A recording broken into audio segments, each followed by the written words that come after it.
लगातार 5 तारीख से ये अनिश्चितकालीन हड़ताल पर चल रहे धरने के अध्यक्ष मंडल और तमाम साथी हमारे किसानों के साथी हैं, रामफल देसवाल जी और अजीत धनाना जी, राज सिंह धनाना, मास्टर राज सिंह जी और तमाम किसान साथी आए हैं। प्यारे साथियों और मेरी बेटियाँ, सबसे पहले तो हमें किसान मोर्चा की तरफ से जो भिवाड़ी जिले का संयुक्त किसान मोर्चा है उसकी तरफ से और राज्य की तरफ से आपकी ये जो मांग है इसका पूरा समर्थन करते हैं और मांग करते हैं कि हरियाणा सरकार जो है बड़ा नजदीक लगा लो माइक, नजदीक लगाओ। ये पढ़ के सुनाना है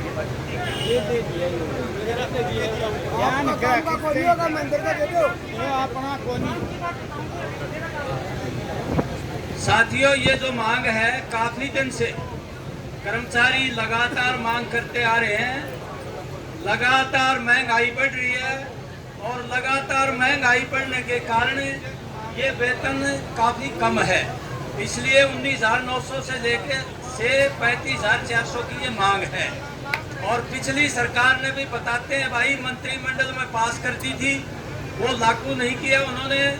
और उसके बाद उस समय की सरकार ने जो आज ये पार्टियां राज में हैं, जसपा और भाजपा ने भी अपने मैनिफेस्टो में ये दिया हुआ था कि पंजाब के बराबर वेतनमान लागू करेंगे और जो है 35,400 रुपये लिपिकों का वेतन बढ़ाएंगे, मूल वेतन करेंगे। ये हाँ भरने के बाद भी लागू नहीं कर रहे। हम हरियाणा सरकार की इस बात के लिए निंदा करते हैं। ये सही है कि हरियाणा में आते हरियाणा में बाढ़ आई हुई है और हमारे कर्मचारी जो है वो हड़ताल भर के भी बाढ़ में काम कर रहे हैं, बहुत बहादुरी का काम कर रहे हैं। हम ऐसा नहीं है कि भाई अपनी मांग के लिए खाली बैठे हैं, लोगों का ध्यान भी कर्मचारी करते हैं। इसलिए सरकार को स्वतः संज्ञान लेके बल्कि प्रतिनिधिमंडल मिला था, बातचीत करके ये मांग लागू करनी चाहिए, तुरंत लागू करनी चाहिए। अब साथियों, आपने ये शुरुआत कर दी है। काफी समय से हरियाणा का कर्मचारी इंतजार में बैठा है कि मौका लगते ही बड़ा मोर्चा खोला जाए और ये मोर्चे की शुरुआत है। हम तो ये कह रहे हैं कि भाई ये 35,400 लागू कर दो, नहीं तो इसमें और मांग जुड़ेंगी, पूरे हरियाणा में ये आंदोलन होगा, ये बता देते हैं। इसलिए बातचीत के जरिए समाधान निकालना चाहिए।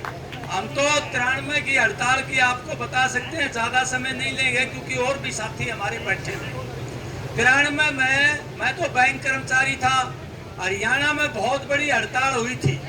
भजन लाल सरकार उस समय थी, चौधरी भजन लाल मुख्यमंत्री थे और सारी यूनियनें, सर्व कर्मचारी संघ, महासंघ, इंटक, जो भी यूनियनें थी, सब ने एक कॉमन प्लेटफार्म बना के लड़ाई शुरू कर दी।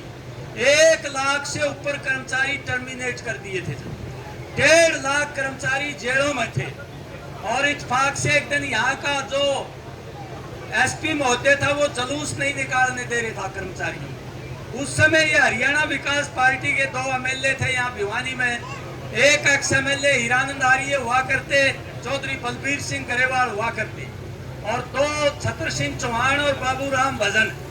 इन चारों को लेके हम नेहरू पार्क में इकट्ठे हुए, 10-20 कर्मचारी आगे और पूरा जुलूस लेके यहाँ सेक्रेटेरिएट पर आए। जो यहाँ सेक्रेटेरिएट में कर्मचारी डरा रखे थे और बहुत से लोग ये कहते थे कि भाई भजन लाल जो है वो टर्मिनेट कर देगा, नौकरी नहीं मिलेगी और जेलों में वो छूटेंगे नहीं। ये पूरी अफवाह फैला रखी थी, पूरा टेरर फैला रखा था डीसी ऑफिस में। यहाँ जो है ना बड़ा प्रदर्शन किया और मैं तो बैंक में होते हुए भी स्टेट गवर्नमेंट कर्मचारियों के लिए जेल में गया, वहां अंदर भी संबोधित किया। तो उस समय लोग ये कहते थे, अब जेल में एक दिन रात को रुके कि जो है ITI के एक लेक्चरर थे, तो रजाइयों की कमी पड़ रही थी, आदमी ज्यादा थे तो हम दोनों ही सूते थे। तो मेरे कान में कहने लगा, कामड़ जी क्या छूटेंगे भी कभी? मैंने कहा कोई बात नहीं, छूटेंगे और बढ़ोतरी लेके आएंगे, सारे केस वापिस होंगे, जेल वाले भी छूटेंगे, जो टर्मिनेट कर दिए वो बहाल भी होंगे। वो तो एक जो है कापा बोलता था, एक कर्मचारी, वो जो है टर्मिनेशन का लेटर आया तो कहने लगा मांगो थे पंजाब पत्र ने जो हरियाणा ना भी गया अब अपना तो भाई सारी व्यापक एकता कायम रखो। लोगों के सामने बड़े बड़े तानाशाह झुक जाते हैं। कर्मचारी एक है, हालांकि हरियाणा में एक समय में 5 लाख कर्मचारी होते थे, 4.5 लाख 5 लाख उस समय। आज हरियाणा की पॉपुलेशन 2,90,00,000 है, लेकिन नियमित कर्मचारी 2,85,000 हैं। 1 लाख के पीछे 100 कर्मचारी है।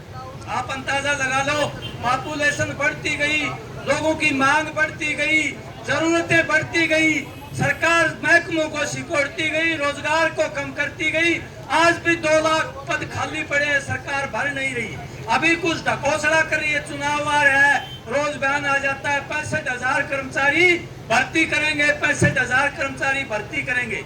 लेकिन 5 साल तक अगर पहले 5 साल बैठे रहे, कर्मचारियों की भर्ती नहीं की। क्योंकि जो पार्टी राज में है उसका एक दर्शन है। वो दर्शन क्या है कि कर्मचारी को कभी पक्का ना करो, कच्चा रखो, ताकि वो भाज के काम करेगा। कम वेतन दो, ज्यादा वेतन ना दो, ताकि वो भाग के काम करेगा। ये जो दर्शन है इनका, ये दर्शन बहुत खतरनाक है। ये बता दें, पब्लिक सेक्टर के ये लोग विरोधी है। आपको बताऊं, पब्लिक सेक्टर के शुरू से विरोधी है। 1969 में बैंकों का राष्ट्रीयकरण किया गया, उस समय इस पार्टी का नाम जनसंघ था। ये सुप्रीम कोर्ट में चले गए कि बैंकों का राष्ट्रीयकरण नहीं होना चाहिए। सुप्रीम कोर्ट ने उनकी एप्लीकेशन रिजेक्ट की। बलराज मधोक उस समय इनके प्रधान थे, और एक काम उस समय 69 में लोगों की मांग पर भी पर्स खत्म किए थे तत्कालीन सरकार ने। बड़े बड़े रजवाड़ों की जमीन भी बच गई, और उनको पेंशन देते थे सरकारी खजाने से। वो सरकारी खजाने से पेंशन अनावश्यक बोझ था जनता के ऊपर। वो परवी पर्स उनकी पेंशन खत्म की। इन्हीं का president Balraj Madhok supreme court में याचिका दी थी कि इनकी पेंशन खत्म नहीं होनी चाहिए।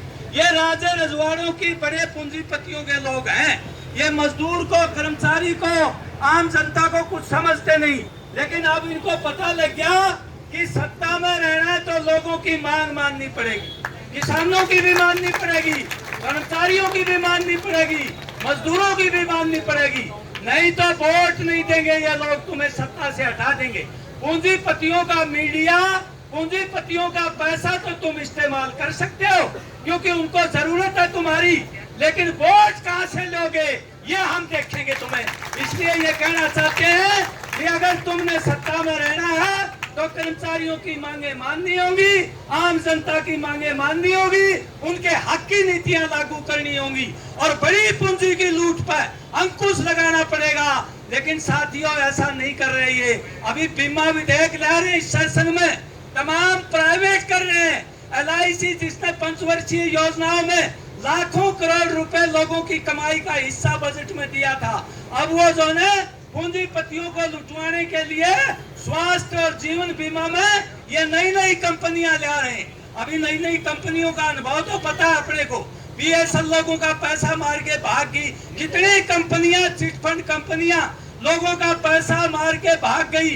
बंगाल में कितनी चिट कंपनियां जो बड़े बड़े राजनीतिकों का हाथ था, और दोबारा से वही माहौल ये पैदा करना चाहते हैं। पब्लिक सेक्टर लोगों की मेहनत की कमाई से खड़ा किया था, लोगों को रोजगार दिया था, लोगों को सस्ती सेवाएं दी थी। आज उसको उजाड़ के बहुत बड़ा फ्रॉड किया जा रहा है। करोड़ों अरबों रुपए की उनकी संपत्ति लुटाई जा रही है। इसलिए साथियों, लड़ाई इसके बाद भी लड़ेंगे आपा, लेकिन पहली हमारी कंडीशन है 35,402। उसके बाद और लड़ाई भी लड़ेंगे। बहुत बहुत धन्यवाद आपका, बहुत बहुत शुक्रिया।